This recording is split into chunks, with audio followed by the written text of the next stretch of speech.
마가복음 10장에 보면 이 젊은 청년이 이제 주님께 다가옵니다. 이 젊은 청년이 굉장히 멋진 친구예요. 얼마나 멋진 친구냐면 율법을 어릴 때부터 다 지켰나이다 라고 주님 앞에 말을 합니다.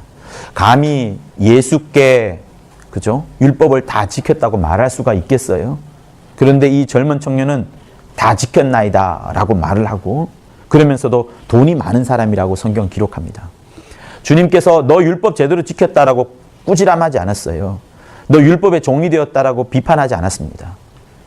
율법 아래 살았던 것들에 대해서 주님은 그를 비난하지 않았습니다. 오히려 주님은 아무 말씀하지 아니하시고 내 재산을 팔아서 다 가난한 사람들에게 주고 너는 나를 쫓으라 라는 말씀을 하셨어요.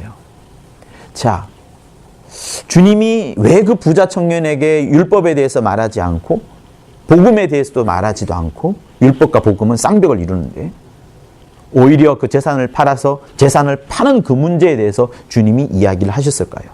왜 주님이 그 젊은 청년에게 재산을 팔으라는 이야기를 하셨을까요?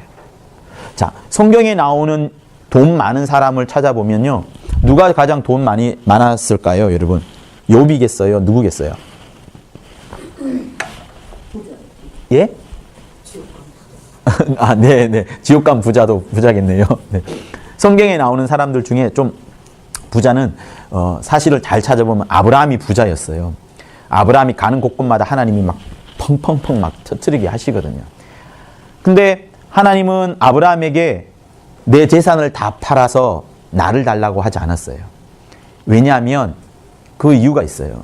하나님은 아브라함에게 이미 내가 줄 거니까 내가 준 것을 네가 나한테 줄 필요 없어. 이미 내가 네 재산을 불리는 것은 나의 몫으로 이미 만들어 두셨고 그래서 너로 하여금 천하 모든 민족들이 천하 열방들이 너로 하여금 복을 받게끔 하는 것이 창세기 12장 2절에서 3절에 나오는 아브라함의 첫 약속을 받은 그겁니다. 그래서 하나님은 아브라함에게 물질을 이제 막 공급해 주는 거예요. 아브라함이 할 수 없는 헌신이 있습니다. 아브라함이 절대로 할 수 없는 헌신이 있어요. 우리는 헌신이라고 말을 하면 물질 드리는 것으로 생각을 하는데요. 여러분, 그거 깨세요. 헌신 예배 때 우리는 물질을 드립니다만, 그러나 물질 드리는 것이 헌신 예배 핵심이 아니에요. 그죠? 내 인생이 물질로 다 끝나는 거예요? 그게 아니잖아요. 물질을 담아내면서 거기에 내 마음을 담아내는 것인데 우리가 보여줄 수 있는 것이 하나님 앞에 보여줄 수 있는 것이 영혼을 데리고 오는 거 그리고 물질을 가지고 오는 거 이거 이외에는 어떻게 그 수치화해서 하나님 앞에 수치화해서 보여줄 게 없으니까 이걸 하는 거지만 사실은 하나님은 우리의 헌신을 받는 것이 물질을 받으려고 전도 많이 한 영혼 받으려고 하는 것이 아닙니다. 하나님은 우리에게 받고자 하는 것은 뭐냐면 우리 자신이에요. 우리 자신이에요. 그러니까 아브라함에게 하나님이 헌신을 요구하지 않으셨어요. 네 물질 달라고 하지 않았습니다. 뭘 달라고 했어요? 아들을 달라고 했어요. 왜 아들을 달라 했을까요? 그러니까 헌신은 뭐냐면요.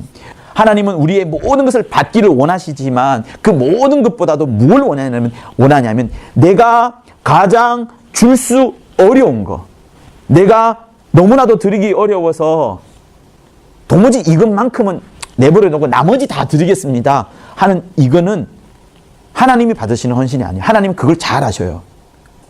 그래서 내가 가장 드리기 어려워하는 그거 가장 주기 힘들어하는 그것을 우리는 감추고 싶고 나머지를 드리고 싶잖아요. 그래서 11조는요 결코 어려운 것이 아닙니다. 10의 9조, 10의 10조가 어려운 것이 10의 1조는 사실은 어려운 게 아니에요. 감히 그거 가지고 내가 큰 소리 펑펑 지를 필요성조차 없는 10의 1조는 하나님의 것입니다. 그러면 하나님이 우리에게 뭘 받으시냐면 진짜 헌신은요. 내가 가장 아끼고 있어서 도무지 하나님 앞에 드릴 수 없는 것. 나머지 이 것들은 다 드릴 수 있지만 요것만큼은 드릴 수 없는 그것을 하나님이 달라고 하시는 거예요. 하나님은 우리 인생 가운데서 반드시 그런 헌신을 요구하십니다. 내가 드릴 수 없는 그거. 근데 마침내 아브라함은 그 아들을 하나님 앞에 드렸던 거죠. 자, 조금 전에 시작할 때 부자 청년에 대해서 이야기를 했어요. 부자 청년은 율법을 지키는 것에서는 능사였습니다. 천재였습니다. 어릴 때부터 지켜왔었어요. 하나님 앞에 이거는 드릴 수 있어요. 그런데 이 부자 청년이 드릴 수 없는 것이 딱 한 가지가 있습니다. 자기의 재산만큼은 너무나도 소중해서 이거를 못 드리는 거예요. 이거를 못 드리고 하나님 따라갈 수 있어요? 무거운 짐만 됩니다.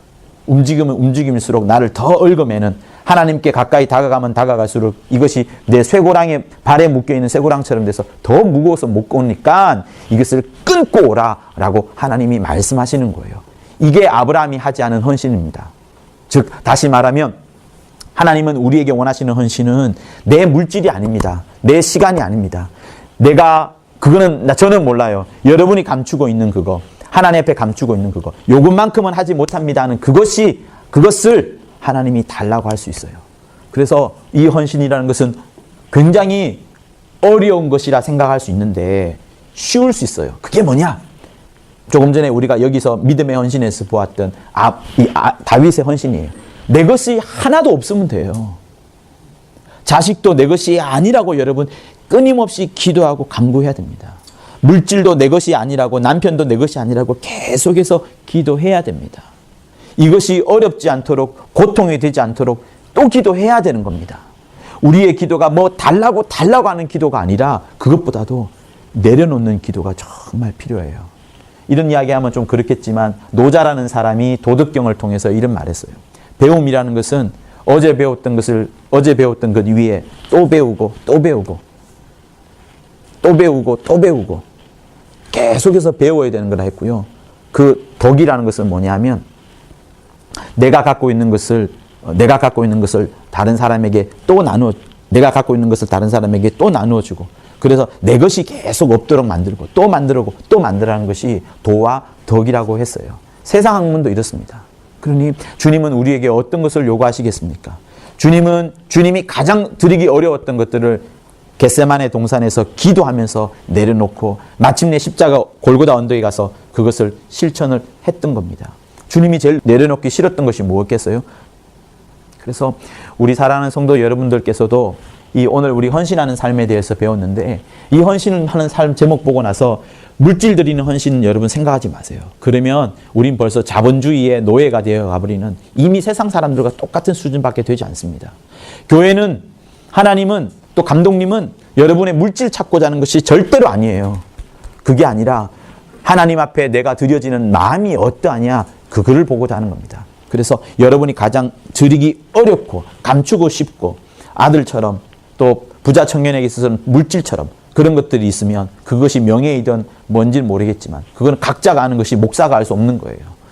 그러니까 그것을 놓고 기도하시면서 하나님 앞에, 하나님이 원하실 때는 그거를 드릴 수 있으므로 여러분 모두의 삶이, 인생이 온전한 헌신이 되기를 예수 이름으로 부탁을 드립니다. 할렐루야.